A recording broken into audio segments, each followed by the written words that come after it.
let's see.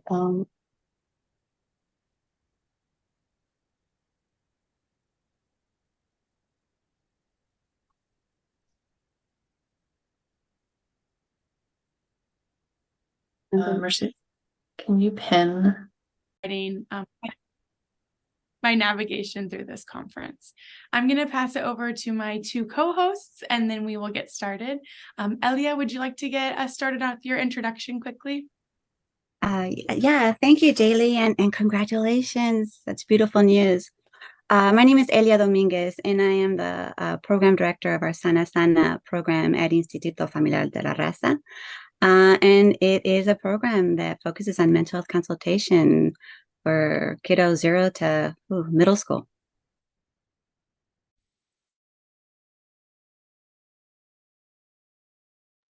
Hi, I'm Germán Volteros, and I used to work for Sana Sana in my previous life.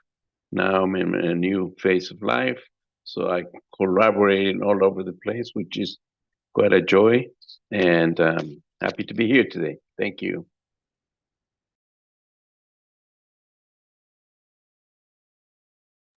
Today we are presenting data and history. We're talking about San Francisco's Infant and Early Childhood Mental Health Initiative. And across the country, I think this initiative is known for its grounding in cultural practice and in cultural communities, and for its holding of just such deep and long-lasting relationships. And so first, what we're going to do together is demonstrate some data from their workforce that is deeply grounded in culture, worldview, and lived experiences in their unique communities in San Francisco. And then we're going to look back to the histories of San Francisco's initiative. Specifically, we're going to spend time hearing the history of one of the grantees, Instituto Familiar de la Raza, which Elia will guide us through. And so let's get started without further ado, because we know time is of the essence here. And so, as I mentioned, we're talking today about San Francisco's initiative. And San Francisco's initiative is kind of the combination, when I say that, of their funders, the Department of Early Childhood, and then their 4 agencies, their mental health agencies, which includes Homeless Children's Network, Infant Parent Program, RAMS, Fuyao, and then Sana Sana at Instituto. And so we were so lucky to be able to join with this wonderful initiative as their evaluators in combination with Clarity Social Research Group. So here is just a really quick slide on who Indigo Cultural Center is. We have 2 divisions, an evaluation and research division, which is what I'm joining you all with today. And then we also have an equity and TA division. And so you can learn more about us if you want to visit that website, but just naming kind of who we are and where we're coming from. So together, the San Francisco's Early Childhood Mental Health Consultation Initiative and us as evaluators joined together to do a multi-phase evaluation. And so together, we kind of engaged in this mixed methods process of data collection through many focus groups, surveys, and then also pulling from some administrative data. So this was a relatively large evaluation. This is our report here. It is also relatively large. You can read it under that link, or you can just visit our website and kind of navigate to the reports. But embedded in this larger data collection was the question of what role does sharing identity and sharing lived experience between consultant and consultee, what role does that play in consultation? And so the first thing we needed to do was something we call operationalizing what shared identity and lived experience means. So we know that research is very limited, and it has to take these nuanced human experiences and reduce them, simplify them down into variables. And so we started to wonder, what type of things should we look at when trying to understand the role of shared identity, shared lived experience? And so we looked to our focus group conversations that we had with consultants and consultees. And what we found coming up a lot in conversations about deep relationships and conversations about the impact of consultation was when the consultant and consultee shared a linguistic match and when they shared a racial or ethnic match.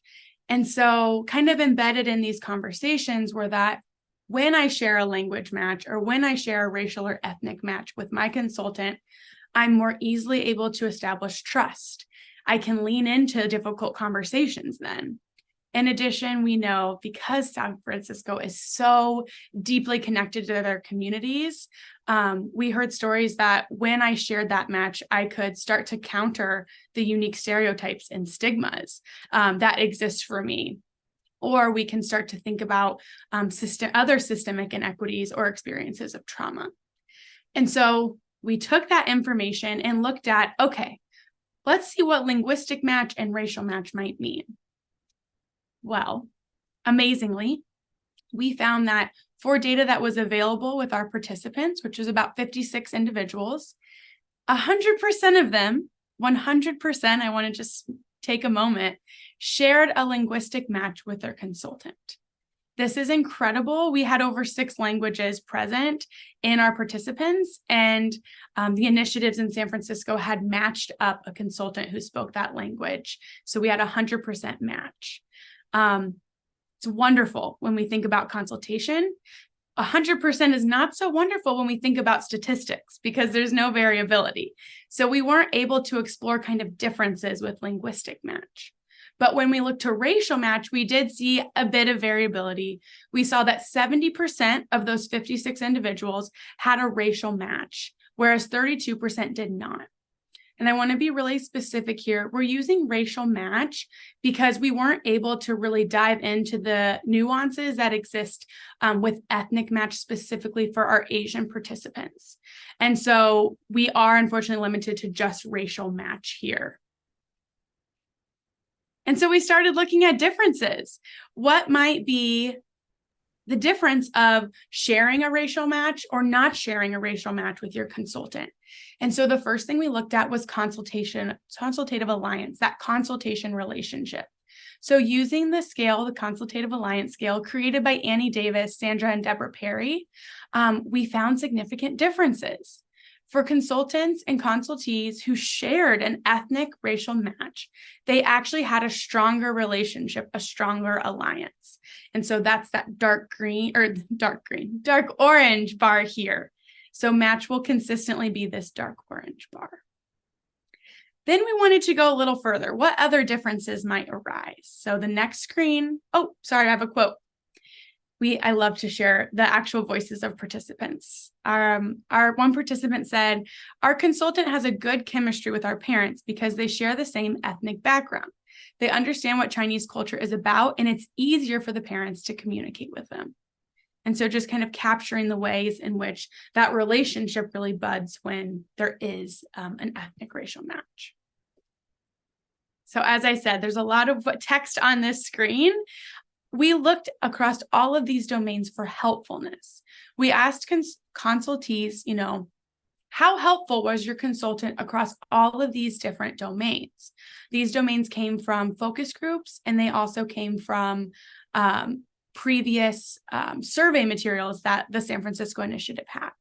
And so anywhere you see kind of those 3 stars, 2 stars, that means there was significant difference. But something I want to just take a second to look at is across all of the domains. Sharing an ethnic racial match, the consultee always reported more helpfulness when that match was shared. So when there was shared race, ethnicity, there was always a perception of feeling the consultee was more helped.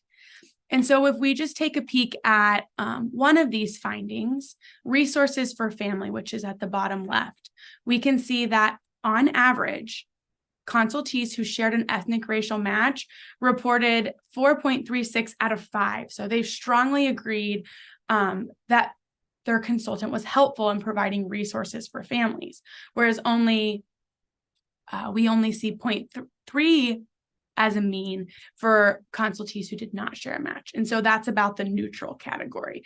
Yeah, I'm pretty neutral that my consultant was helpful. And so these slides are available. You can dig into these more. For the sake of time, we can't go through each one, but I did go through and count, and 18 out of these 20 domains were statistically significant, meaning that when a match was shared, the consultee perceived more helpfulness from their consultant. And I have one more screen just full of charts for you. We looked at impact, so perception of impact. So we looked at helpfulness, and then we wanted to look at impact over time.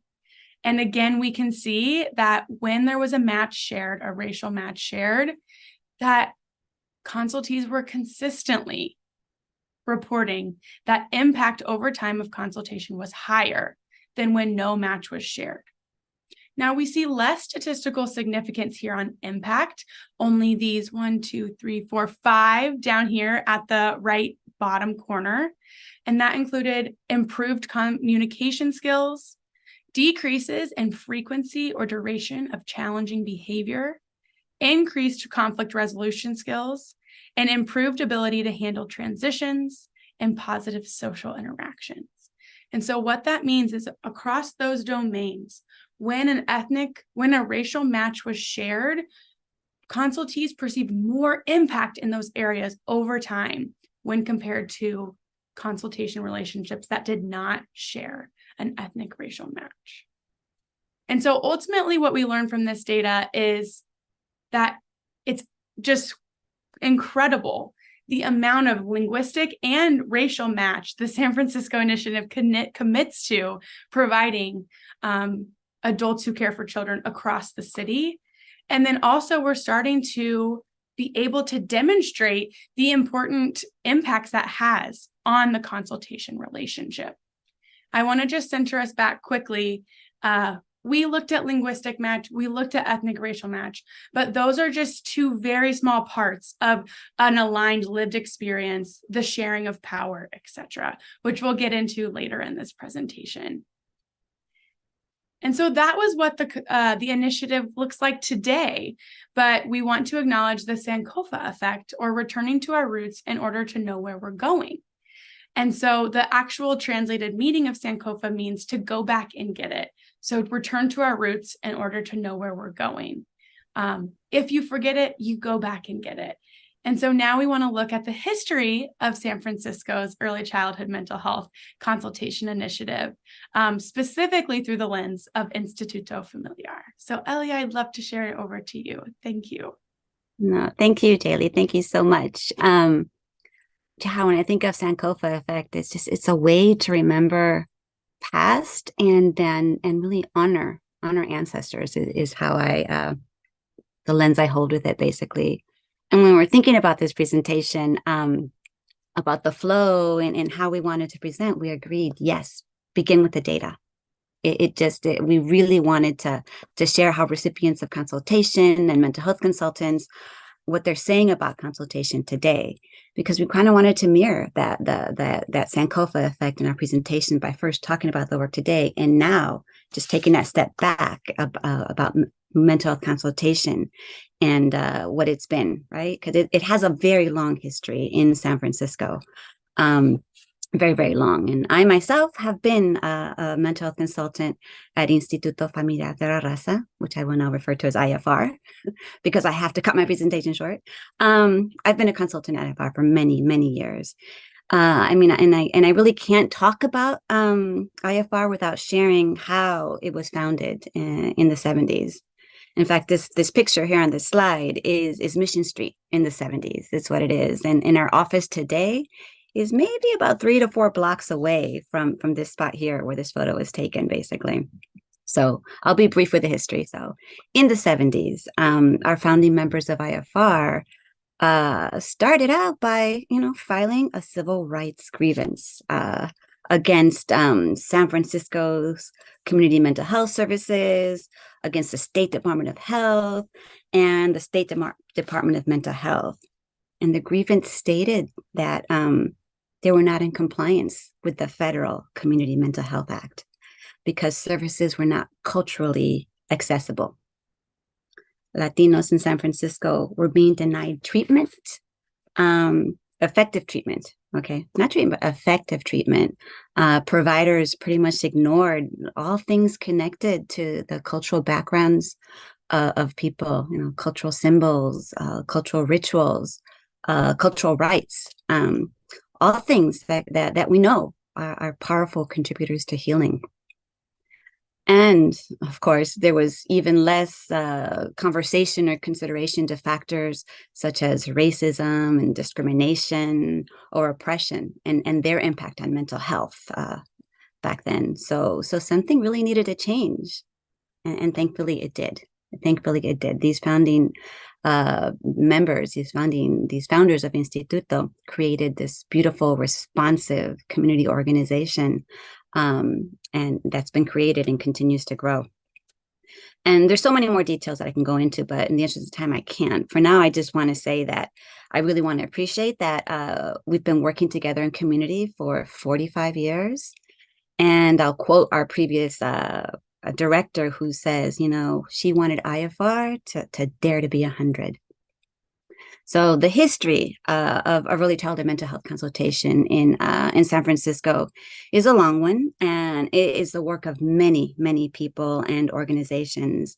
And honestly, it's not my story to tell that whole history, but the history that I'm going to share is the work of mental health consultation at IFR. And it's a history that I'm going to tell from my lens and how I've learned it, how I've experienced it, and just how I have internalized it. So it could be a little off, but it's how I understand it. So it's a history. It's not the history. It's a history. So what I want to say, since the very beginning, IFR has always opened its doors to provide support to the community. I mean, that's been an everyday, all the time thing. And it supports individuals, groups, organizations. So it is really, really built on that tradition of providing consultas, right? Consultations to community. So, and in communities that had, you know, limited resources and a real lack of culturally congruent services, institutions like IFR became pretty much the only mental health resource in the community. So when a community agency providing family childcare services reached out to community, they reached out to Instituto, and Instituto responded way back when. And IFR sent a staff person to respond to that need. It may not have been called mental health consultation in that moment when that happened, but that is how mental health consultation services began at IFR.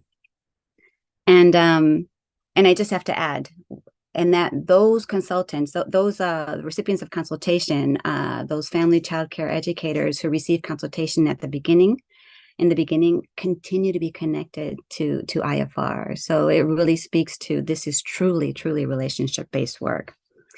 And then after the work with family child care providers, this staff person connected with the infant parent program, who really generously supported this staff person, you know, by inviting him to learn their model of mental health consultation.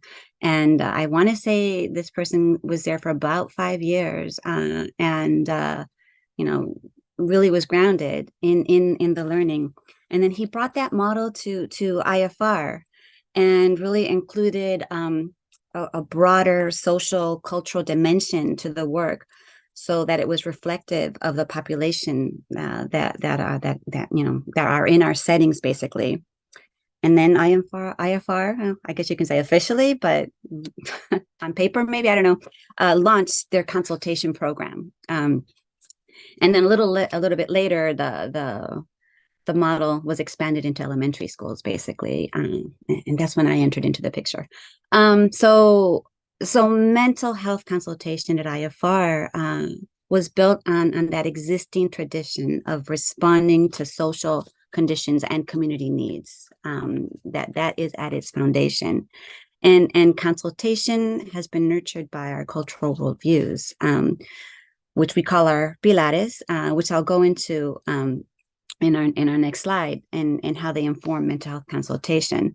But before moving to the next slide, I just want to comment on this photo here on this slide. I want to comment on the prefix of "re," because it does speak to the work that IFR does, and it's the work of decolonizing mental health.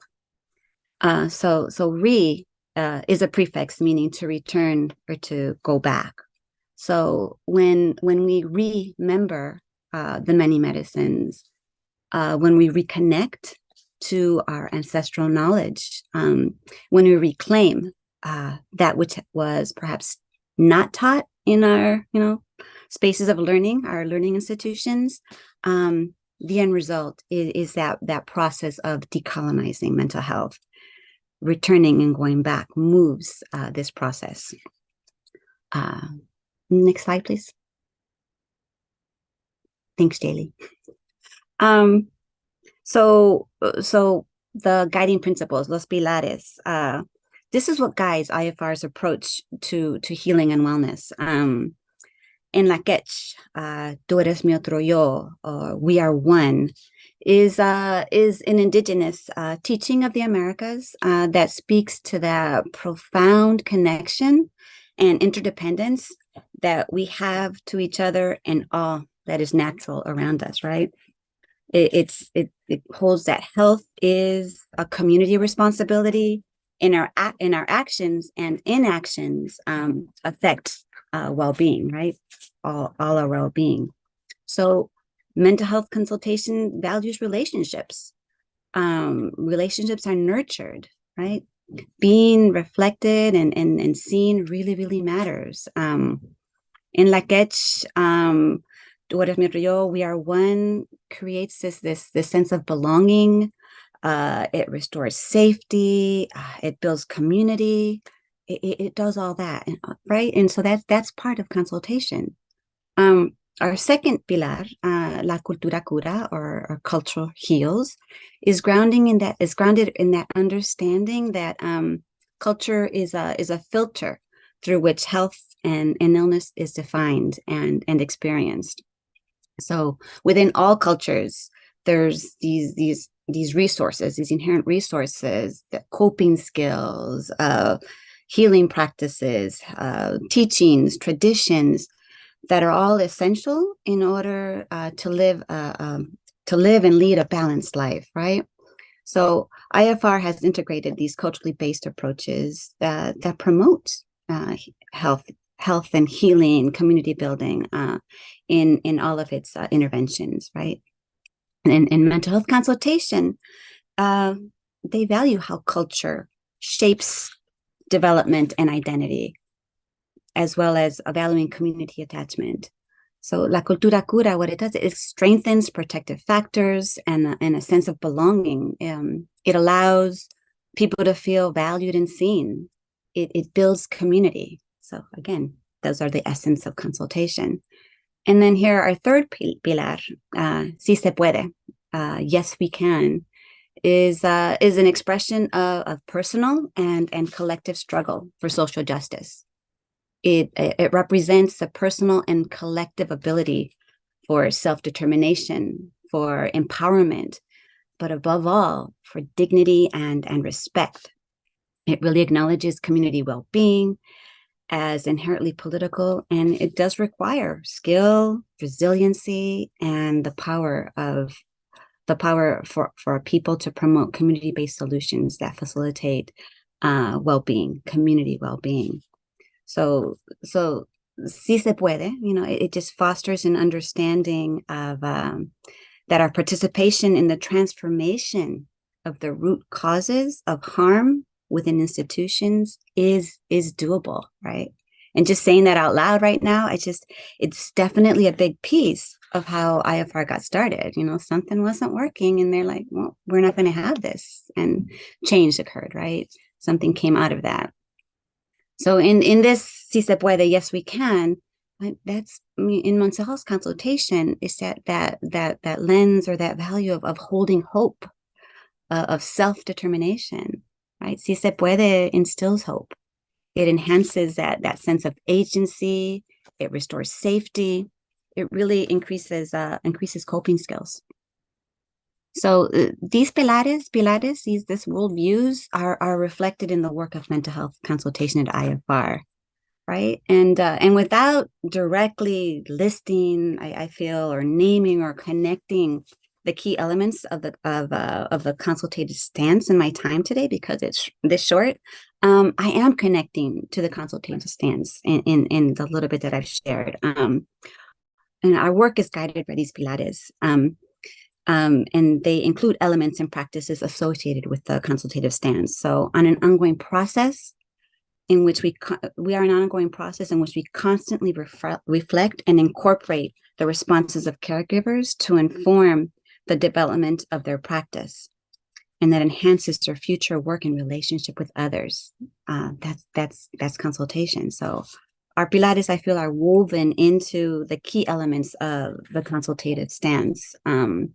They're complementary. So when working with the key elements, I see them reflected in there as well. And how am I with time? Okay. I will let someone else reflect on what I said. Thank you so much for letting me share space with you all today. And I'm going to pause, and I'm going to have my colleague Germán Walteros continue this conversation.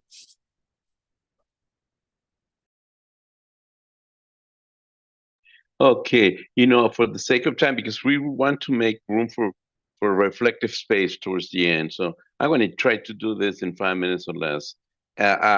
In essence, I think the share match, linguistic match, and ethnic match is good enough, but not sufficient. What can make it sufficient? And it's a shared worldview, and I may add, shared lived experience. So you might not be a specific cultural ethnic match, but you might have a shared lived experience, right? So that I think we need to put in the mix here. In terms of Instituto and in terms of the shift to collectivism, I think that it was a shift from the focus on individualistic center interventions. And if you look at the stance, it speaks to that, by the way, to a community-based approach that centers into relatedness, living beings. I think Elia mentioned community attachment. And that is what I think Instituto brought into the mix here to consultation. Next one, please. So the shared worldview, it is central. I think that when you enter into a relationship, do I mirror your experience? Do you mirror my experience, right? Are we able to enter into this perforated mirror, right? That allows me to see you and you seeing me. En la catch, you be the other self. Next slide, please. So reciprocity is central, mutuality, and co-creation. All central to being able to claiming and bring, I don't know if we bring back, but we recreate in present time, right? And future in one space. So not so much bringing back, but reclaiming in real time our experience that allows us to enter into relationship with others. Next one, please. Manglares, and this is a word in Spanish, and it means mangroves, but I like to say manglares because it really conveys the meaning of, the sound of the word manglares conveys the meaning of what I think we are trying to do through consultation and the specific work of the people at Instituto in the last 40-some years. As it says, it's a complex and extensive system of various types of intertwined roots that help them survive in inhospitable environments. I think, again, consultation and honoring community and honoring culture, it is a place where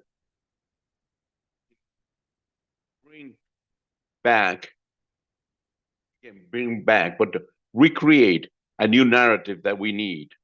By the way, in the world of today, we are in between narratives. One narrative that said there was one world, Western world, and a new narrative that needs to be created. And I think consultation allows for that. So next one. Manglares recognizes the interconnectedness of all human beings. That's in essence what the message here is for me. It's a collective effort. and the Manglares speak to that. I'm going to stop there because we are now going to go into the next slide and invite everyone to participate, please. Kelly. Thank you. Thank you so much. So we are hoping to leave space for reflection here. We have some guiding prompts that we can, of course, utilize, but we also want to open it up for your own personal reflections that are just coming to mind now. Our prompts do kind of situate on our 3 sections of our PowerPoint. So asking about how sharing identities and lived experience impacts your practice, thinking about your environment and how it impacts the way you are as a consultant, considering what your pilares are, your worldviews, your beliefs, and your values that go above and beyond those technical aspects of providing consultation. And then finally, how can building community and collectivism really explicitly be incorporated into your consultative approach, or maybe what you're already doing to incorporate. And so I'm going to stop sharing so we can see one another. And please feel free to come off mute and let's have a conversation together.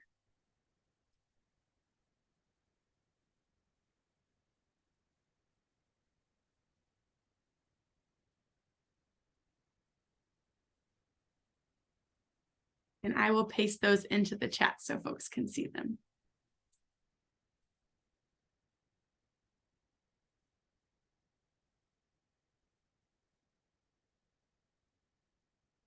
It can be shared. It's scary to start sharing, but I'm very comfortable with silence. So I think, Cassandra, you want to start. Thank you. Yeah, I mean, just beautiful presentation.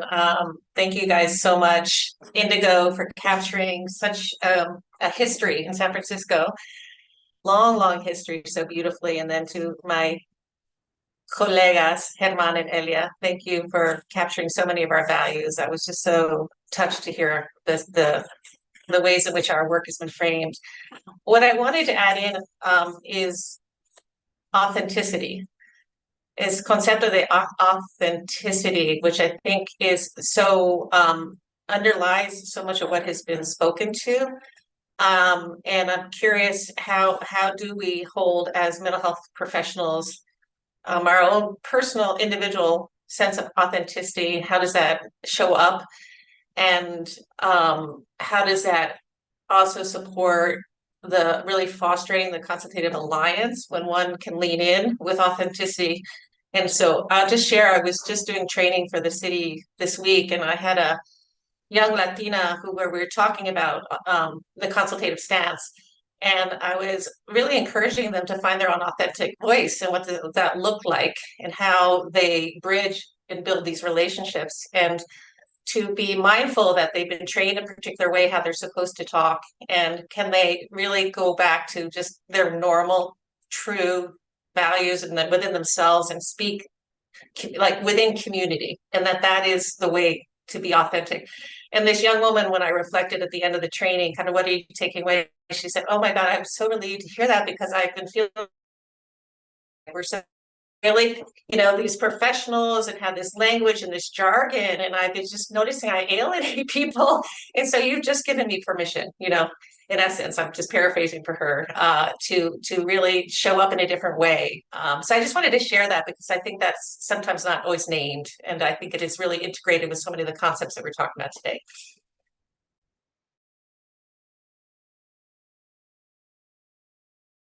Thank you so much for sharing that.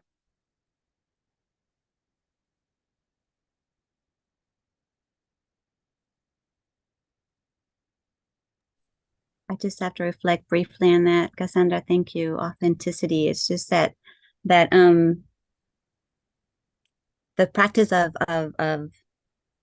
not imposing, right? That practice of being open to exploring, and that reflective process is so key. That really, I feel, feeds in. There's a part of authenticity, because perhaps as I kind of alluded to, in our learning institutions, you lose yourself. And so there's this process that happens when you're in community. And if you allow yourself to go with what feels authentic and does resonate, then this beautiful process can unfold. So thank you for that.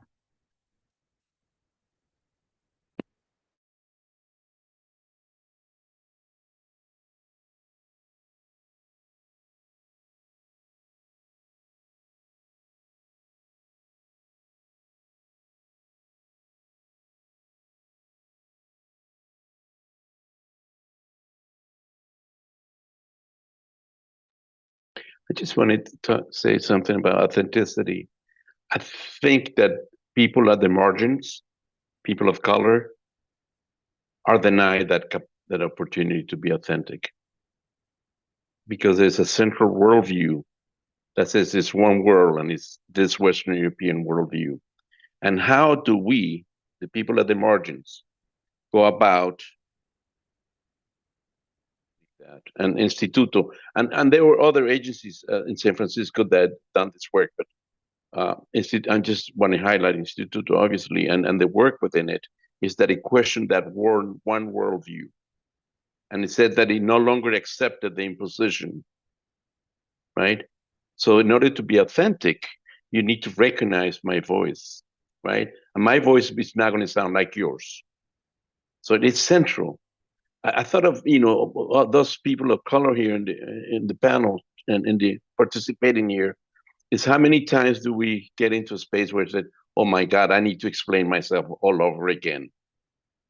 And I think that part of the research that shows that match is that the recipient of services, whether a parent, a teacher, whatever, I think there's an inherent feeling that I do not need to explain myself, because there's a shared worldview here.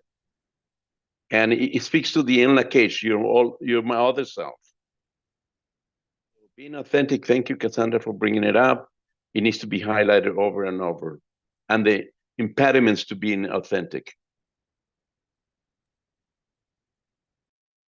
I'd just like to add to those comments. Thank you very much for your explanation. And I think this is problematic for all minorities in infant and early childhood mental health consultation, which is why we lose a lot of consultants, because they end up holding a lot because they don't want to constantly explain their worldview, their lived experiences in supervision. And over time, they become overwhelmed by the work and how their own lived experiences are colliding with the children, families, and communities they're working with. So I express in every space I'm in, we need more minority supervisors providing reflective supervision, or we need supervisors who have worked with the populations that your consultants are working with. So at least if you don't have that shared cultural experience, you have that actual work experience with the population and can be of support to the consultant. I think minority consultants hold so much that, it really makes me curious and wonder about how much we are bringing to the work that does never even get addressed.